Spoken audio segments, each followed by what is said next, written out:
सीत बसंत मॉरिशस की लोककथा। ये कहानी दो शिशुओं पर आधारित है। एक का नाम था सीत और दूसरे का बसंत। दोनों भाई और बहन थे। एक समय की बात है। एक नगर के वासी बहुत प्रसन्न थे। न कोई भूखा और न कोई प्यासा था। वहाँ हर प्रकार की सुख सुविधा थी, किंतु महल में कोई खुशहाली न थी। रानी की गोद बरसों बाद भी भारी न हुई। प्रजा से राजा का दुख देखा न गया। उनके अनुरोध पर राजा ने दूसरी शादी की, फिर भी राजा की आस पूरी न हुई। वंश और कुल को बढ़ाने के लिए राजा ने 7 शादियां की। तब जाकर 7वीं रानी से राजा की इच्छा दुगनी पूरी हो गई। रानी ने एक पुत्र और एक पुत्री को जन्म दिया। रानी के 2 बच्चे जैसे हीरे के 2 टुकड़े थे। राजा के दोनों कलेजे के टुकड़े थे। रानी भी राजा से अपार प्रेम करते थी, परंतु उन 6 रानियों से उनका सुख देखा न गया। ऐसा लगता था जैसे उनके कलेजे में सांप लौट रहा हो। 6 रानियों को कलियों का खिलना रास न आया। एक दूसरे से सलाह कर उन्होंने एक व्यक्ति को स्वर्ण मुद्राएं और माला का लोभ दिया। वह व्यक्ति बच्चों को जंगल में ले गया और वहीं उनकी हत्या कर जमीन में उनकी लाश गाड़ दी। मृत्युशैया के पास घाटी से 2 कमल फूल खिले। उन फूलों पर सबसे पहले एक लकड़हारे की दृष्टि पड़ी। वह उन फूलों को तोड़कर राजा को भेंट करना चाहता था, किंतु ज्यों ही वह फूल तोड़ने के लिए हाथ आगे बढ़ाता, फूल अदृश्य हो जाता। उसने राजा के पास जाकर इस अद्भुत घटना का वर्णन किया। किसी को भी इस बात का विश्वास नहीं हुआ। जादू के फूल तोड़ने के लिए पहले मंत्री गया, फिर सेनापति। उनके पास जाते ही फूल डाले पाते आकाश में लग जाते। वे दोनों पुष्प और कोई न थे, वे सीत और बसंत थे। उन्हें अपनी माँ का इंतजार था। राजा ने उनकी माँ को गलत समझकर त्याग दिया था, इसलिए राजा उनकी नजरों में दोषी थे। जब सभी असमर्थ होकर लौटे तो राजा ने राज ज्योतिषी को भेजा। ज्योतिषी बड़ा अहंकारी था, क्योंकि उनकी हर भविष्यवाणी सत्य प्रमाणित हुई थी। बच्चों ने उसका अभिमान तोड़ने की सोची। जो ही वह आगे बढ़ता, फूल आंखों से ओझल हो जाते। ज्योतिषी क्रोधित होकर तांत्रिक विद्या द्वारा फूलों को बंदी बनाकर राजा के पास ले जाना चाहता था। तब सीत और बसंत ने बताया कि जिस महाराज को वे वीर और प्रतापी मानते हैं, उन्होंने अपनी निर्दोष छोटी रानी को महल से निकाल दिया है। ज्योतिषी राजा के पक्ष में कहा कि रानी लापरवाही न करती तो बच्चे गायब न होते।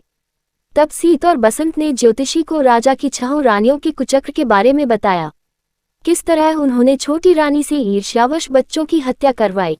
ज्योतिषी को जब पता चला कि जिस जगह वह खड़ा था उन मासूम बच्चों की हत्या हुई थी, तो उसे बड़ा दुख हुआ। पूरे राज्य की ओर से उसने दोनों से क्षमा मांगी। सीत और बसंत अपनी मां का पता जानने के लिए व्याकुल थे, किंतु किसी को भी पता न था कि रानी राजमहल से कहाँ गई। इधर महाराज को एक अद्भुत स्वप्न आया, जिसमें एक लड़का और एक लड़की उनसे कठोर स्वर में बातें कर रहे थे। वे राजा से कह रहे थे कि उन्हें न राजा का धर्म और न पिता का धर्म निभाना आता है। राजा को अपनी गलती का एहसास हुआ। वे सोचने लगे, कहीं छोटी रानी के साथ धोखा तो नहीं हुआ। दूसरे दिन महल में माली ने भी आकर राजा से फूलों का अलौकिक वर्णन किया। महाराज ने सभा बुलाकर उस गंभीर समस्या पर विचार किया। ज्योतिषी ने महाराज को सुझाव दिया कि महारानी को भेजना अत्युत्तम होगा, क्योंकि स्त्रियों में स्वाभाविक रूप से अपनापन होता है। सभासदों के परामर्श पर महारानी को जंगल भेजा गया। महारानी के दिल में खोट थी। फूलों के पास जाने पर उनका कठोर दिल कांपने लगा। डरकर वह वापस लौट आए। राजा बीमार पड़ गए। वे स्वयं जाने के लिए तैयार हुए। राजरथ आते देख सीत और बसंत आपस में बात करने लगे। सीत ने कहा कि भाई बहन का रिश्ता उन्हें कई जन्मों के पुण्य से मिला है। तब बसंत को उस शाप की याद आई जो एक ऋषि ने उनके भाई बहन के प्यार को देखकर ईर्ष्यावश दिया था। शाप में उनकी हत्या होनी थी और उनकी मां को अकारण दंड मिलना था। बाद में ऋषि को पछतावा हुआ था। उन्होंने कहा कि उनकी बिछड़ी हुई मां मिल जाएगी। राजा जब समीप आए तो उन अद्भुत और विशेष फूलों को देख प्रसन्न हुए। उन्हें भी फूल प्राप्त करने की इच्छा हुई। उन्हें तोड़ने के लिए हाथ बढ़ाए वे विस्मयकारी ढंग से आकाश में उड़ गए। राजा को अपनी गलती का अनुमान हो चुका था। फूलों के रहस्य को सुझाने से पहले वे धरती से जाना नहीं चाहते थे, इसलिए वे अपने राजमहल वापस लौट आए। ऋषि के शाप के टलने का समय आ चुका था।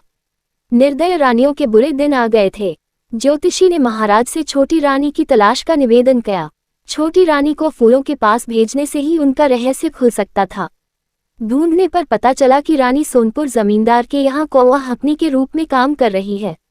उन्हें महल में लाया गया। रानी का दम महल में घुट रहा था। वह जंगल में लौट जाना चाहती थी। राजा ने अपना अपराध स्वीकार किया।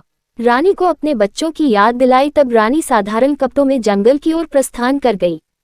उन्हें सोना चांदी, महल, राज सम्मान का मोह न था। उन्हें सिर्फ सीत बसंत की चाह थी। वह नंगे पांव दिल में आस लिए जंगल की ओर चल पड़ी। सीत और बसंत माँ को आते देख खुश होकर उनके गले मिले। रानी की ममता की जीत हुई माँ से मिलने के बाद वे महल लौटना नहीं चाहते थे। माँ ने कहा कि दुनिया को सच्चाई बताने के लिए उन्हें महल वापस जाना होगा। रानी को खुशी हुई जब महाराज ने सीत और बसंत को पहचान लिया। राजा की खुशी का ठिकाना न था। उन्होंने जो खोया था पूरा पा लिया। छोटी रानी का दम महल में घुट रहा था। उसने महाराज से आज्ञा मांगी। महाराज ने छोटी रानी को राजमहल राजगद्दी के उत्तराधिकारी का वास्ता दिया। बसंत अपनी माँ के अलावा और कुछ नहीं चाहता था। महाराज हर तरह से प्रायश्चित करने के लिए तैयार थे। उन्होंने अपनी पत्नी और बच्चों से कहा कि यदि वे चले गए तो वे आत्महत्या कर लेंगे। इस पर बच्चों का दिल पिघल गया। उनके मिलने पर चारों तरफ खुशहाली छा गई। महाराज हर प्राणी को जिन्होंने ये कांड रचा था दंड देना चाहते थे। छोटी रानी उन सबको क्षमा दान देना चाहती थी, किंतु महाराज के लिए वे क्षमा योग्य नहीं थे। राजा उन्हें ऐसी सजा दिलाना चाहते थे जिससे देखने और सुनने वालों का दिल दहल जाए। वे राज्य के हर प्राणी को सुखी देखना चाहते थे। सबका साथ पाकर महाराज ने राज ज्योतिषी द्वारा गायक बुलवाए और खुशी के गीत से पूरा वातावरण गूंज उठा।